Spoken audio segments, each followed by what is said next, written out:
Mas na halos 200 ang maghahati sa isang silid-aralan. Pero kung 2 shift, 90 na lang.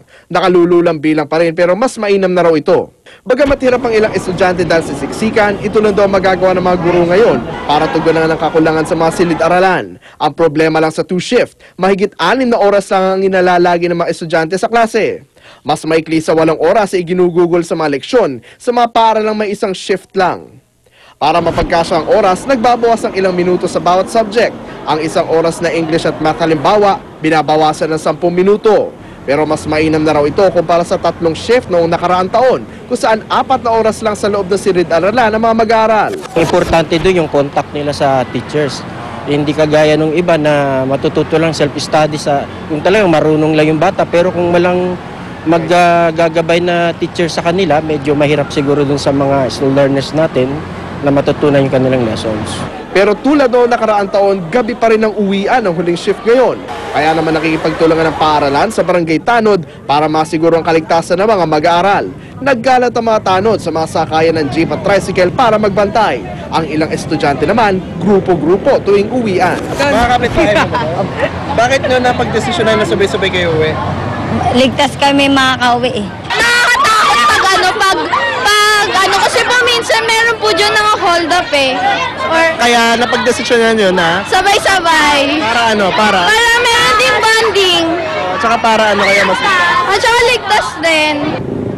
Para sa unang balita, James Velasquez, reporting. Kaugnay pa rin ang pagbabalik eskwela, makakausap po natin si DepEd Undersecretary Alberto Muyot. Yusek Muyot, good morning po. Good morning, Igan, at sa ating mga tagapakinig. Kamusta ho yung mga, yung nakikita natin mga problema po, yung assessment po ng DepEd sa opening po ng klase? Well, generally, naging maayos naman yung ating first day of classes. Although meron pang ang confusion tukol dyan sa sa mga classrooms. Kahapon nag-inspection kami at meron pang ang mga ibang mga klase na hindi pa fully na-assign ng teacher at naghahanapan pa yung teacher at saka yung mga estudyante. Yan. Marami pa rin mga eskwelahan kung saan yung mga estudyante ay noong palang dumarating upang kunin na kanilang report card from the previous year at saka ikumpletuhin yung kanilang enrollment. So hindi pa talaga regular classes. So ngayon day 2, ito pa rin yung problema nakikita natin, no? Mga walang upuan, no? Pati schoolrooms. Oo.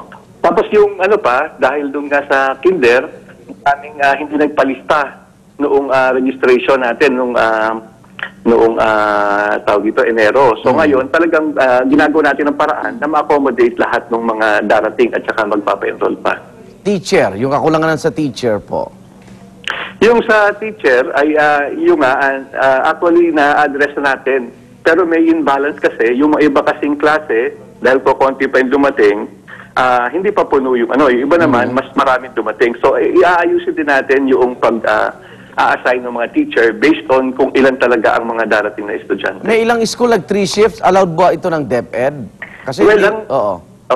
Sa as a rule, gusto natin yung isang shift lang nagsisimula ng umaga. Opo. Pero dito po sa Metro Manila, sa ibang schools po na congested, especially sa Quezon City, napipilitan po tayo na yung pong 2 shift, yun na po yung yung pong 3 shift, yan po yung extraordinary. At yung nga po address po natin upang mabawasan po yung ganang klaseng mga instances. Okay, maraming salamat po, Yusek. Okay, salamat po. DepEd Undersecretary Alberto Muyot. Sa ibang balita, mahigit 1,000 illegal na fish cages sa Taal Lake babaklasin. At para ipakitang hindi lahat ng isda roon ay apektado ng fish kill, kumain ng tilapia sina Agriculture Secretary Proceso Alcala at Batangas Vice Governor Mark Leviste. Mula sa Batangas, may live report si Lay Alves. Lay. Rhea, sa pinakahuling tala ng lokal na pamahalaan ay umabot na sa mahigit 2,000 tonelada ng isda ang tinamaan ng fish kill dito sa Batangas. Ang pinakahuling nadagdag ay ang 100 tonelada ng tilapia mula sa bayan ng Mataas na Kahoy. Pero paglilinaw ng local government, ligtas naman ang ibang nahangong isda mula rito sa Batangas. At Rhea, para patunayan ito, kumain ng tilapia mismo sina Agriculture Secretary Proceso Alcala, Vice Governor Mark Leviste at ang mga mayor ng Batangas. Matumal pa rin kasi ang bentahan ng mga sariwang isda dahil sa fish kill. Kagabi sa pulong dito sa Talisay ay napagkasundoang babaklasin na ang mahigit 1,000 illegal na fish cage sa Taal Lake bago mag-June 15. 6,000 lang kasi ang limit sa ilalim ng Unified Rules and Regulations for Fisheries o URR para sa Taal Lake. Rhea, sasawatahin na rin daw ang overstocking ng mga fish cage na bawal din sa ilalim ng URR. May mga hakbang na rin gagawin para i-revitalize ang ecosystem ng Taal Lake. Samantala, para matulungan ang mga kababayan natin dito na nawala ng kabuhayan, magiging mga beneficiary sila ng Food for Work program ng pamahalaan kapalit ng kanilang pagtulong sa paglilinis ng lawa. Rhea, yung may 800 metric tons na patay na isda dito sa Talisay ay naibaon ng lahat sa lupa, gayon din ang karamihan ng mga nangamatay na isda sa ibang bayan. Ang pinaka-priority po dito yun pong pagpapatupad ng Unified Rules and Regulation para po sa pag-aayos ng lawa ng Taal. Pero yung kabilang po doon yung disbanding ng mga shopping malls ay illegal. Apo, illegal po sapagkat wala pong mga permits.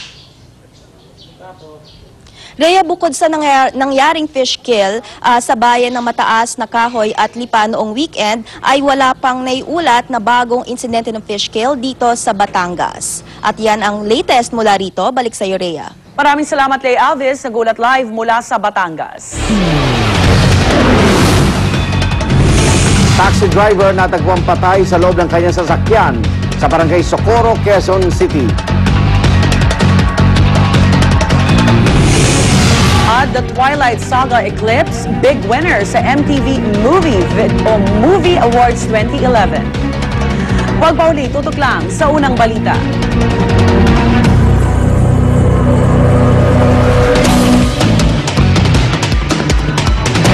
Ang mas maganang pagsalubong sa inyong umaga ay hatid ng Unang Hirit at Select Toyo.